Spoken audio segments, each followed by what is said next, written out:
Horkheimer's remarkable essay on the sociology of class relations from 1943 is continuous with Adorno's contemporaneous Reflections on Class Theory from 1942, as well as Horkheimer's own The Authoritarian State from 1942, which similarly mark the transformation of Marx and Engels' famous injunction in the Communist Manifesto that, quote, history is the history of class struggles.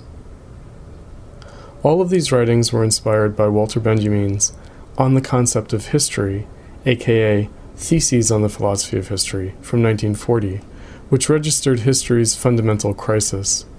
Instead, for Horkheimer and Adorno in the 1940s, history has become the history of rackets. As Horkheimer concludes his draft, parenthetically citing Marx on Hegelian methodology, the anatomy of man is key to that of the ape. The past is explicable from the present in the form of clique power politics. But this change is for Horkheimer a devolution, regression. It stemmed from the failure of proletarian socialist revolutionary politics after 1917 to 1919. Without Marxism, there was no class struggle. The significance of this change is the relation of the individual to the collective in capitalism. This affects the character of consciousness, and thus the role of theory. The critical theory of the capitalist totality, Marxism, is fundamentally altered. Specifically, the role of working-class political parties in developing this consciousness is evacuated.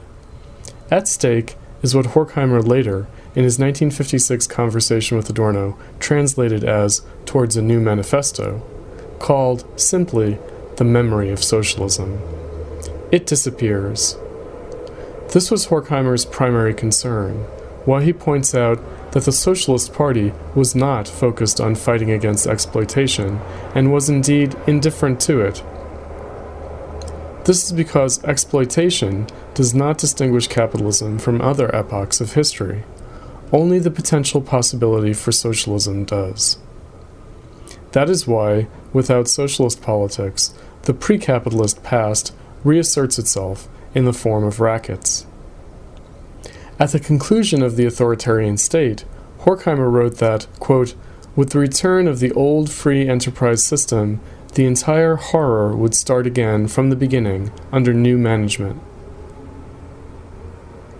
Regarding the specific topic stated in the title of this essay in particular, we should note Horkheimer's unequivocal observation in the authoritarian state that, quote, sociological and psychological concepts are too superficial to express what has happened to revolutionaries in the last few decades. Their will toward freedom has been damaged, without which neither understanding, nor solidarity, nor a correct relation between leader and group is conceivable. If there was a sociology of class relations to be had, then it would be, as usual for the Frankfurt School, a negative and not positive phenomenon. The issue was how to grasp the significance of the original proletarian socialist revolutionary will toward freedom degenerating into a matter of mere sociology at all. We need to pay attention to the problem indicated by the "on" in the title of Horkheimer's essay. Class, in Marx's sense, was not amenable to sociology, but rackets are. Sociology is about groups, but the proletariat for Marx was not a sociological group, but rather a negative condition of society. The proletariat in capitalism was for Marx a negative phenomenon, indicating the need for socialism. The political task of meeting that necessity was what Marx called proletarian socialism. Horkheimer was in keeping with Marx on this score. As the former Syriza Greek finance minister Yanis Varoufakis pointed out in a recent interview of October 23rd, Marx was not concerned with equality or justice, but liberty, freedom. Moreover, as Varoufakis correctly observes, for Marx, capitalism is a condition of unfreedom for the capitalists, and not only for the workers. As Marx wrote, at least as early as The Poverty of Philosophy in 1847, The capitalist class is constituted as such, as a class, only in response to the demands of the workers. It treats the demands of the workers as impossible under capitalism, as a more or less criminal violation of society. It is only in meeting the political challenge of a unified capitalist class that the working class constitutes itself as a class in itself, not only subjectively, but also objectively.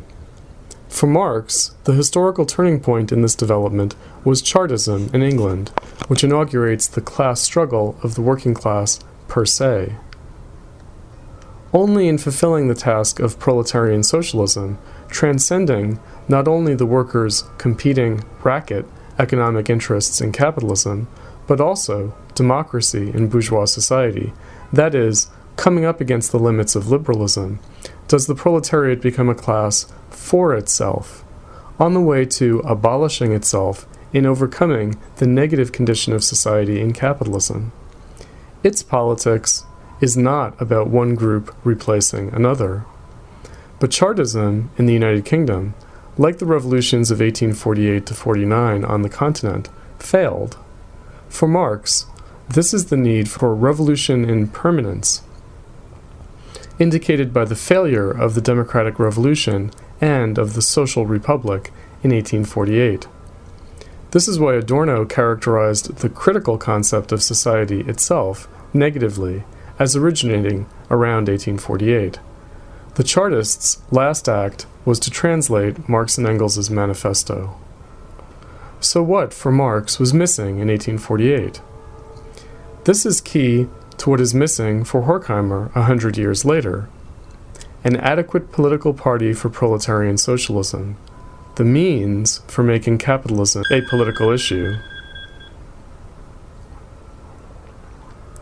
The role of the political party, specifically as non-identical with the workers' consciousness, both individually and collectively, was to actually preserve the individuality of the workers, as well as of intellectuals, that is otherwise liquidated in the corporate collectives of capitalist firms, labor unions, and nation-states.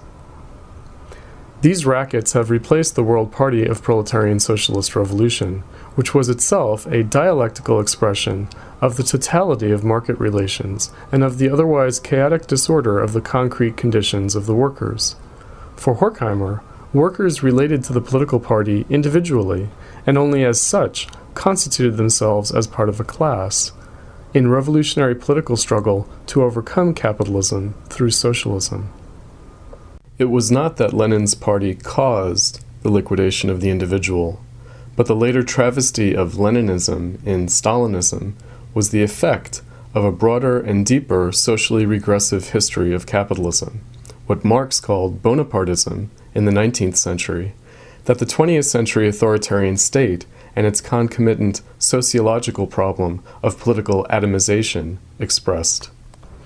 Liquidating the political party paves the way for conformism. Individuality in society instead becomes individualism, whether of persons or corporate bodies. As Margaret Thatcher succinctly put it, there is no such thing as society.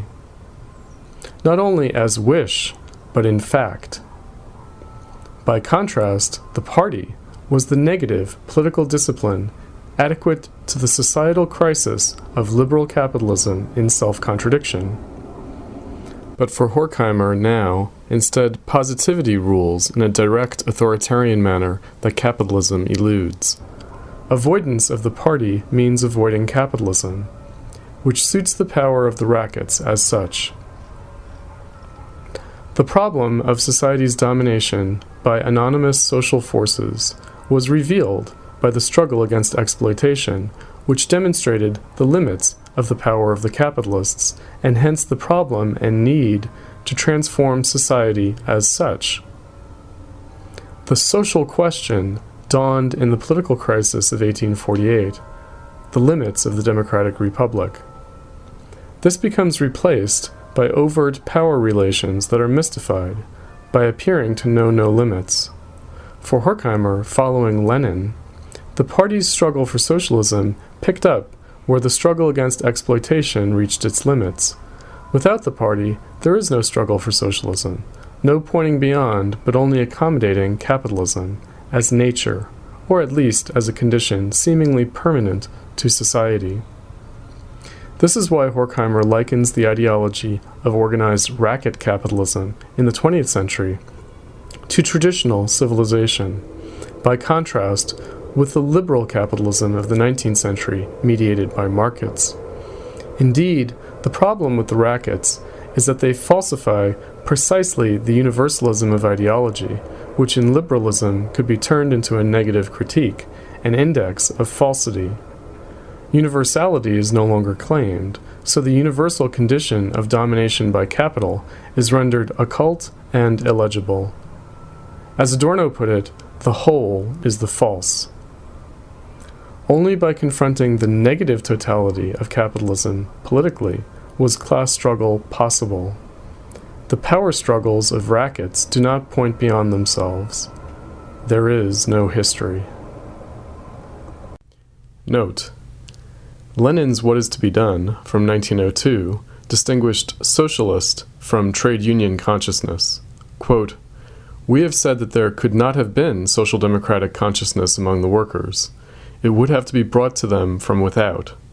The history of all countries shows that the working class, exclusively by its own effort, is able to develop only trade union consciousness, i.e., the conviction that it is necessary to combine in unions, fight the employers, and strive to compel the government to pass necessary labor legislation, etc. The theory of socialism, however, grew out of the philosophic, historical, and economic theories elaborated by educated representatives of the propertied classes, by intellectuals." Close quote. Furthermore, in a January 20th, 1943 letter debating Heinrich Grossmann on Marxist dialectics, Horkheimer wrote that, quote, "It is no coincidence that Lenin, the materialist thinker who took these questions in Hegel more seriously than anyone else, placed all those footnotes next to the science of logic rather than next to the philosophy of history. It was he, Lenin, who wanted to make the study of Hegel's logic obligatory and who, even if it lacked the finesse of the specialist, sought out the consequences of positivism in its Machian form with the most determined single-mindedness in Materialism and Empirio-Criticism from 1908. It was still in this Lenin sense that Lukács was attacked for his inclination to apply the dialectic not to the whole of reality, but confine it to the subjective side of things."